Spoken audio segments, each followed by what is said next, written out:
Okay, so DJ Speedsta has also been getting his fair share of backlash from the K.KEED situation, and the internet has now dubbed him as DJ Gatekeeper. I want to start off by thanking 5FM.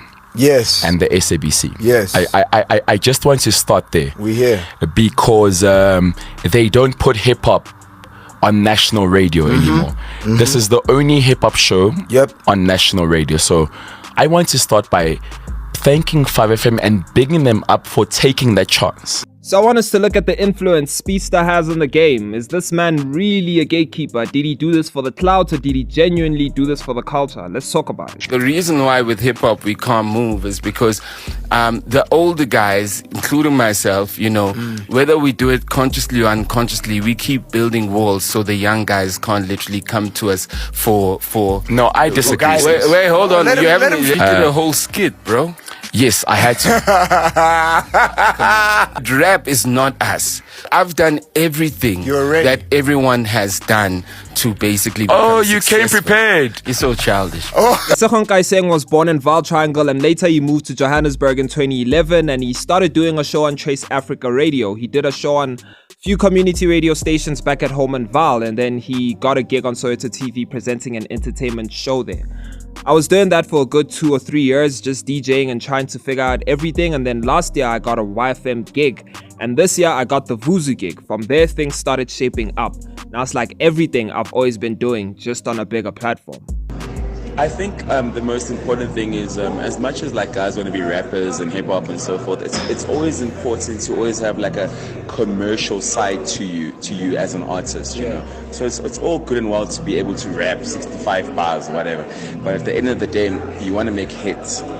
You want to make hits that South Africans can resonate with, that the radio can play, the TV can play. So Speedsta got Sizwe Dlomo's job at YFM for the Hip Hop Hot 99 countdown.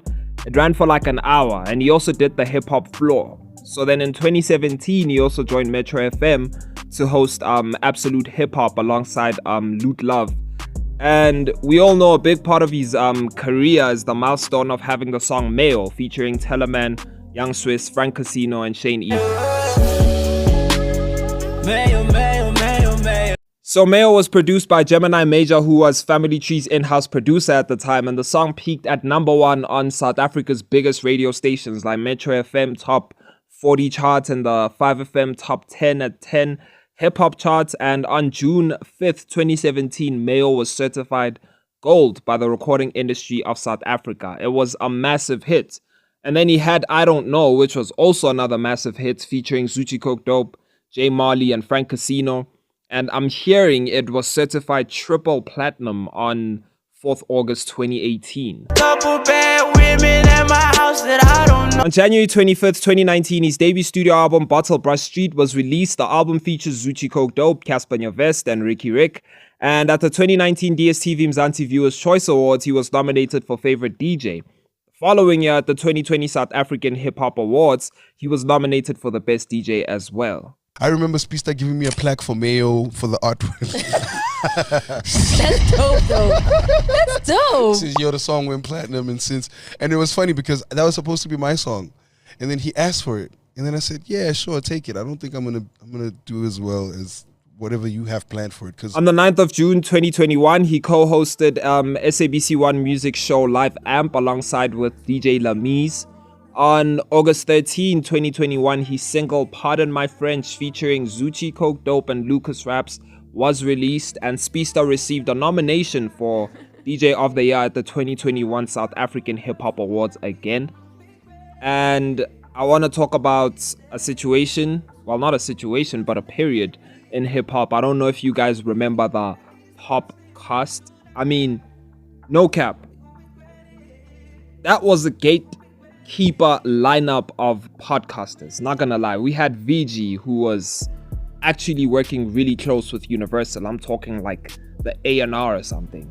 And we have Scoop Makatini. I don't really know if we can classify him as a gatekeeper, but kinda. Miss Cosmo, bro, she is like the biggest gatekeeper. If I ask you what has Cosmo done for hip hop, I don't think you'd be able to answer. But Yeah, she has so much power. Well, I don't know if she still does, but she had so much power at that time. And then you have Speedsta. Now, the podcast made him feel some type of way. He felt like energies were starting to clash and collide, because Speedsta says that he had disagreement. Well, he didn't really say that, but there was a couple of disagreements with, other presenters on the show. So Speedsta says, it became very difficult for me. I've always been a very friendly, chilled, outgoing person. I'm the kind of person that when I walk into a room, I know everybody and smile at everybody. The podcast just created a vibe that I no longer like. It didn't make me feel good. For me, if something doesn't serve me, it doesn't have purpose for me. I gotta go, said Speedsta.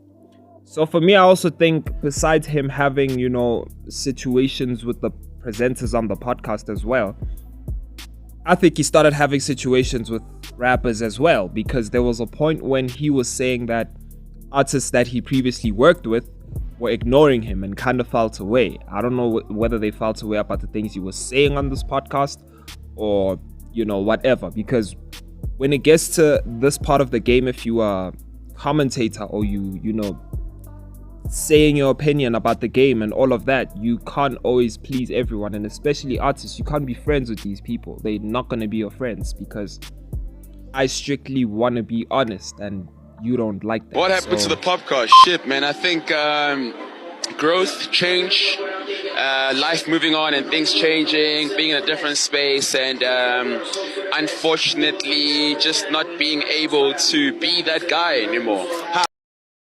So I know you guys also remember the situation where he had a thing with Nasty C, where it was about a song that Nasty C tried to send to Speedsta, and Speedsta was not feeling it or something, or he mised it, and then Nasty C decided to drop the song on his own independently, and it blew up, it took off, and then Speedsta started claiming the song, and then Nasty C called him out. So at that point, he literally had the keys to give to Nasty C, like, bro, just put your name on it. You didn't have to do anything, but just put your name on it and drop it. I think that really spells out Gatekeeper. I don't know about you guys, but hey, okay. Is DJ Khaled a gatekeeper? Well, not anymore, but he was a gatekeeper, and recently people have been going at him for the K.KEED situation, saying that he's using it to get his relevance back, and it was okay to show her off with the freestyling and her not being able to freestyle. But then on top of that, he did a skit. Damn. He did a skit. He acted as himself, which is insane. But anyway, you guys let me know what you guys think about this situation. Is Speedsta really a gatekeeper? Should we start calling him DJ Gatekeeper? Or is he still DJ Speedsta?